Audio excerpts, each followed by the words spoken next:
ठीक है। आज हम हिंदी व्याकरण के बारे में अध्ययन करेंगे।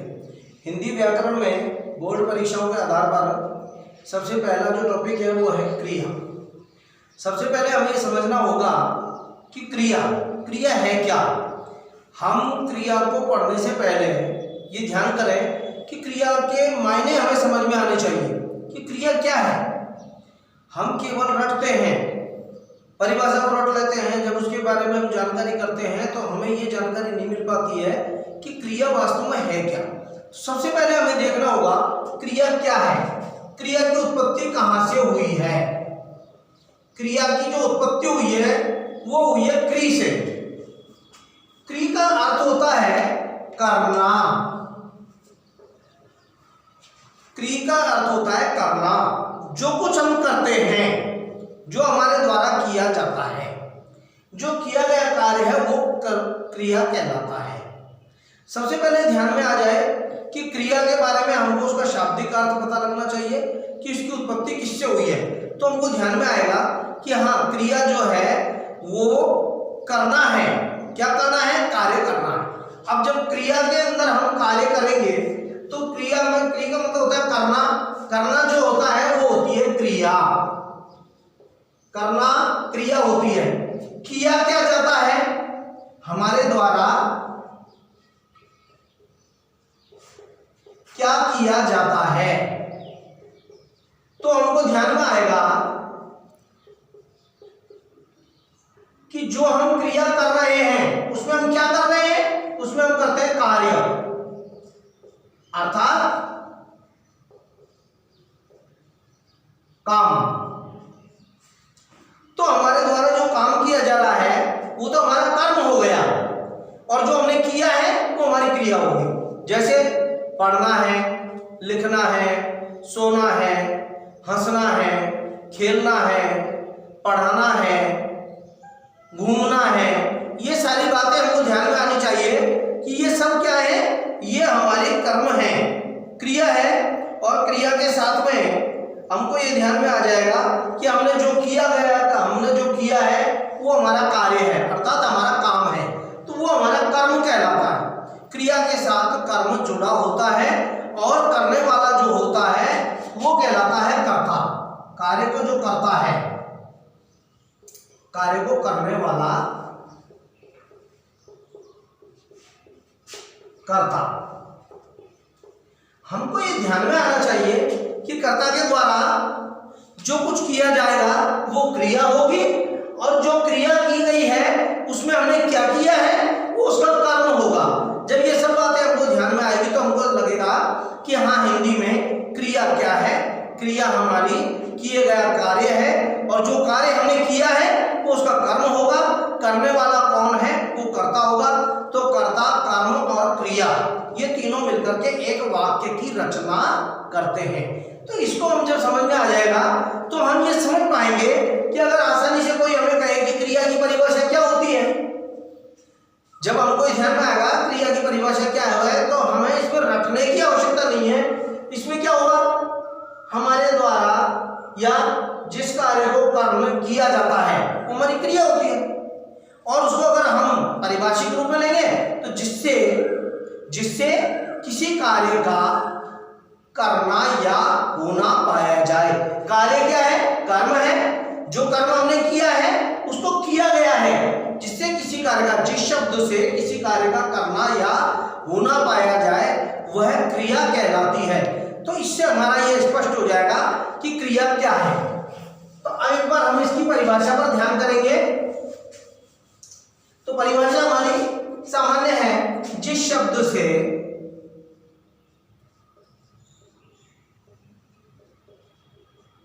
किसी कार्य का करना या होना पाया जाए उसे क्रिया कहते हैं।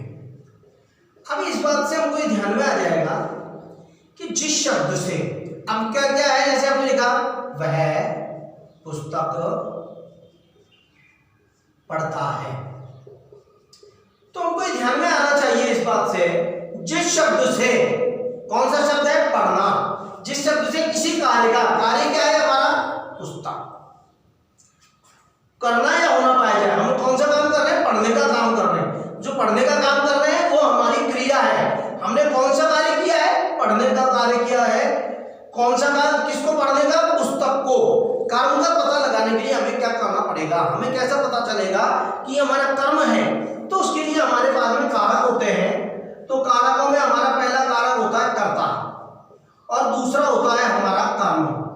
तो कर्ता ने, काम को करने वाला, कर्म को, किसको किया, काम को किया, वह पुस्तक पढ़ता है। किसको पढ़ता है, पुस्तक को पढ़ता है। तो इसको हम जब लगाएंगे इस प्रकार से, इसके साथ जोड़ेंगे विभक्ति कि पुस्तक को, वह पुस्तक को पढ़ता है, तो ये हमारा कर्म हो जाएगा, यह हमारी क्रिया हो जाएगी, और यह वह शब्द जो आया है ये हमारा कर्ता हो जाता है।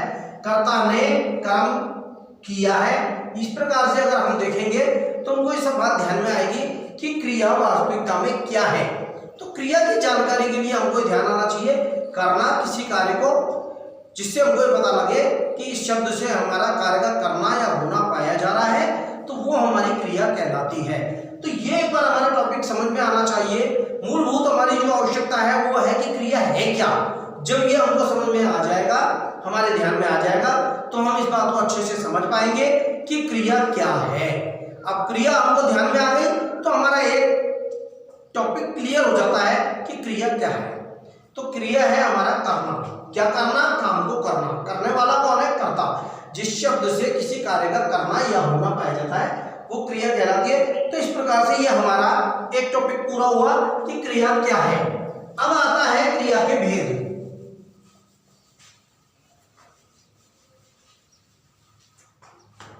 दूसरा टॉपिक हमारा आता है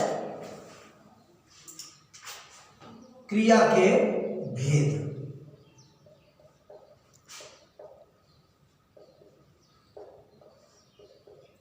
अब तक हम पढ़ते आ रहे थे, छोटी कक्षाओं में पढ़ाई शुरू कर देते हैं, चौथी, पांचवी, तीसरी में भी आ जाता है क्रिया कितने प्रकार की होती है। तो मूलतः हम जानते हैं कर्म के आधार पर क्रिया के दो प्रकार बांटे गए हैं, अकर्मक और सकर्मक। लेकिन अब चूंकि हम 9वीं और 10वीं कक्षा का जब अध्ययन करते हैं तो क्रिया के विभिन्न दो भेद होते हैं। नंबर 1 होता है कर्म के आधार पर,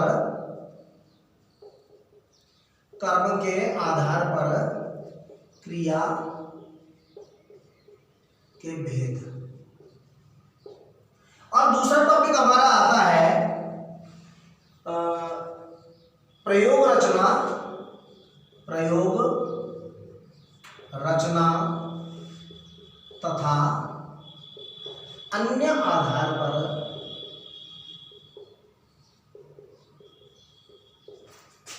क्रिया के भेद।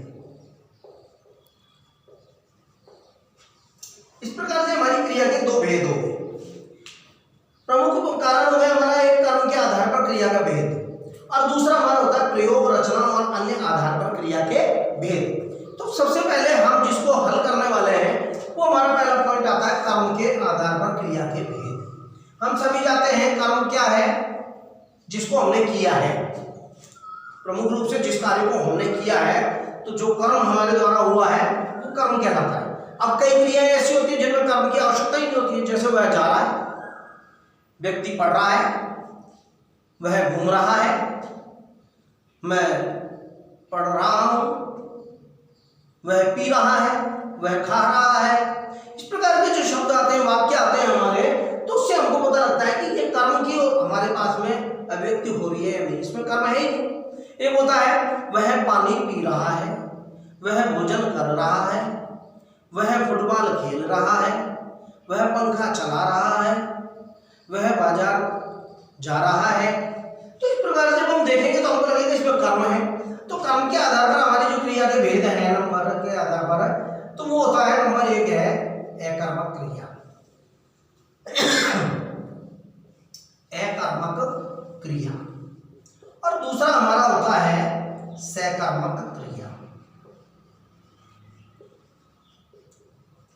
जथा नाम तथा गुण, नाम के अनुसार उसका गुण होता है। हमको ध्यान आना चाहिए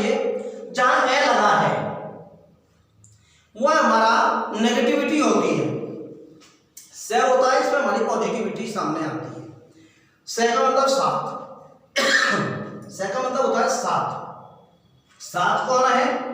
सकर्म। कर्म साथ में है तो सकर्मक कहलाएगी।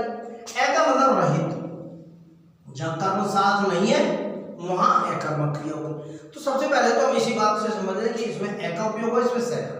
जैसे हम कई बार देखते हैं परिवारों में शादी विवाह के कार्ड आते हैं, श्री राम किशन शर्मा एवं सपरिवार। इसका मतलब क्या हुआ कि वह अपने परिवार के साथ आएगा। और एक केवल होता है श्री राम किशन वर्मा बसवा। ऐसा यदि लिखा हुआ है तो फिर वो समझ लेता है कि ये मेरा व्यक्तिगत कार्ड है, मुझे अकेले को जाना है, तो यानी वहां परिवार साथ नहीं है। तो इसी प्रकार से हम ये समझ सकते हैं कि अकर्मक में ए लगा हुआ है, इसका नेगेटिविटी है, इसके अंदर कर्म नहीं होता है, इसमें कर्म की प्रधानता नहीं होती है।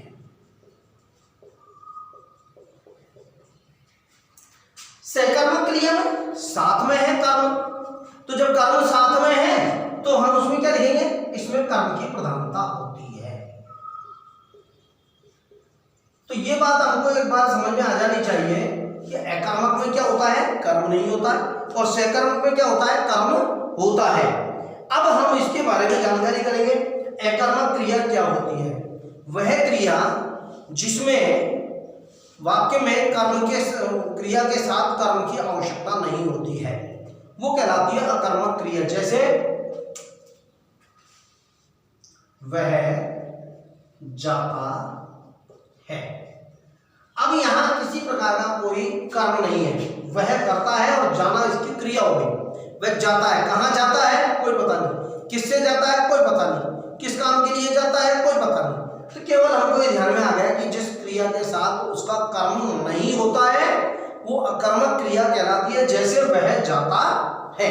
ठीक उसी प्रकार से सकर्मक क्रिया की परिभाषा हमको ध्यान में आनी चाहिए, जिस क्रिया के साथ उसका कर्म रहता है, कर्म जिसके साथ रहता है वो सकर्मक क्रिया कहलाती है।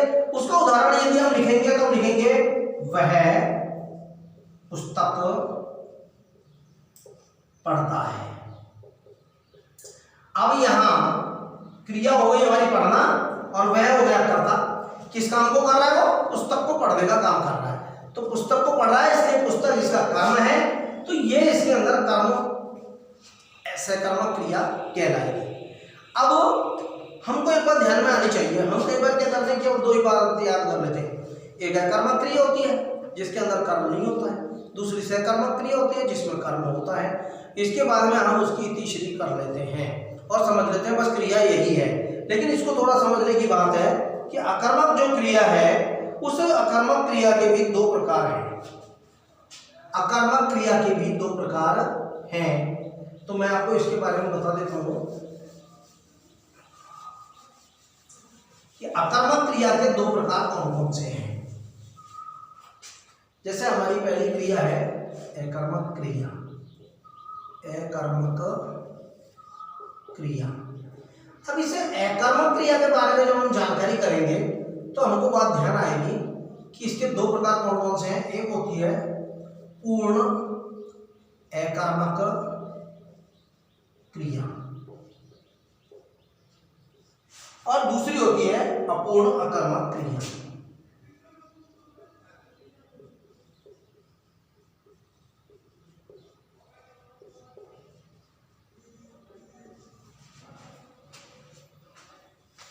अब हमको ये ध्यान में आएगा कि जब अकर्मक क्रिया है ही तो फिर इसमें कर्मक के लिए हमको नई बातें जोड़ने की जरूरत कहां पड़ रही है। अकर्मक मतलब इसके अंदर उसका कर्म नहीं है, तो सीधी सी बात है कर्ता के साथ केवल क्रिया होगी। वो तो पूर्ण कर्मक क्रिया होती है जिसमें कोई किसी की आवश्यकता नहीं है। वह जाता है, वह खेलता है, वह स्नान करता है, वह पीता है, वह नाचता है, वह कूदता है, इसमें कहीं किसी की आवश्यकता नहीं, कर्ता के साथ उसकी क्रिया है, वो कहलाती है पूर्ण अकर्मक क्रिया। इसका एक उदाहरण दे रहा हूं मैं आपको। जैसे वह लिखता है, ये पूर्ण रूप से अकर्मक क्रिया है, इसमें किसी प्रकार का कोई कर्म नहीं है। यहां इसमें कर्म की आवश्यकता है ही नहीं और ना ही इसमें किसी प्रकार का कोई सप्लीमेंट्री कोई और वर्ड्स काम में लिया गया है। सीधा सा करता है और उसकी क्रिया है, और इसके बाद इसकी तीसरी कहलाता है पूर्ण अकर्मक क्रिया। दूसरी बात हमको ध्यान में आती है अपूर्ण अकर्मक क्रिया। होती तो ये बिना कर्म की क्रिया है और इसमें भी कर्ता और क्रिया होता है, लेकिन इसमें एक मजबूरी आती है हमारे सामने और वो हमको ध्यान में आती है कि सर ये अपूर्ण अकर्मक क्रिया क्यों है, कि इसमें कर्ता और क्रिया होने के बावजूद भी उस वाक्य को ठीक बनाने के लिए, पूरा करने के लिए उसको पूरक शब्दों की आवश्यकता पड़ती है, सप्लीमेंट्री और अन्य शब्दों की आवश्यकता पड़ती है। इसलिए वो अपूर्ण अकर्मक क्रिया कहलाती है कि कर्ता और क्रिया के अलावा भी इसमें और शब्द होते हैं। जैसे इसमें एक मैं आपको उदाहरण दे रहा हूं, वह बहुत होशियार निकला। अब जिस चीज में हम देखें कि कर्ता हमारे पास वह है, निकलना उसकी क्रिया होगी। अब क्या निकला, वह निकला, क्या निकला, काला निकला, पीला निकला, चोर निकला, ईमानदार निकला, बात हमारी अधूरी रही। वह बहुत होशियार निकला, उसने कोई ना कोई दिमाग की बात की होगी, इसलिए उसको सामने वाले व्यक्ति ने एक ऐसा नाम दिया, अरे यार वो बड़ा होशियार निकला। इसका मतलब कर्ता ने जो कार्य किया है, जो क्रिया की है, दोनों है, लेकिन इसको पूर्ण वाक्य बनाने के लिए अन्य पूरक शब्दों की आवश्यकता पड़ी, अर्थात इसके लिए सप्लीमेंट्री शब्दों की आवश्यकता पड़ी। सप्लीमेंट्री वर्ड्स का हमें लिए बिना यह न तो पूर्ण अकर्मक क्रिया कहला सकती है और न ये कोई क्रिया बन रही है। तो इसमें वाक्य कैसे बना कि वह बहुत होशियार निकला, तो निकलना क्रिया को पूर्ण करने के लिए कर्ता के द्वारा जो कार्य किया गया उसके लिए उसको बहुत और होशियार ऐसे दो शब्दों का चयन करना पड़ा। और ये जब दो शब्द उसने काम लिए तब जाकर के हमको ऐसा लगा कि हाँ वास्तव में बहुत होशियार जो शब्द लिए हैं, सप्लीमेंट्री शब्द लिए हैं, पूरक शब्द हमने जो लिए हैं, उन शब्दों को बिना काम में लिए और हमारी यह क्रिया के द्वारा जो तैयार किया गया वाक्य है ये अपूर्ण था, इसलिए अपूर्ण अकर्मक है। अकर्मक तो अभी भी है क्योंकि इसमें कोई कर्म नहीं है, लेकिन अपूर्ण अकर्मक है कि केवल कर्ता और क्रिया के अलावा इसमें और शब्दों का उपयोग किया गया है, इसलिए ये अपूर्ण अकर्मक क्रिया कहलाती है। इस बात को हमको ध्यान करना चाहिए, ये हमारे समझने की दृष्टि से जरूरी है।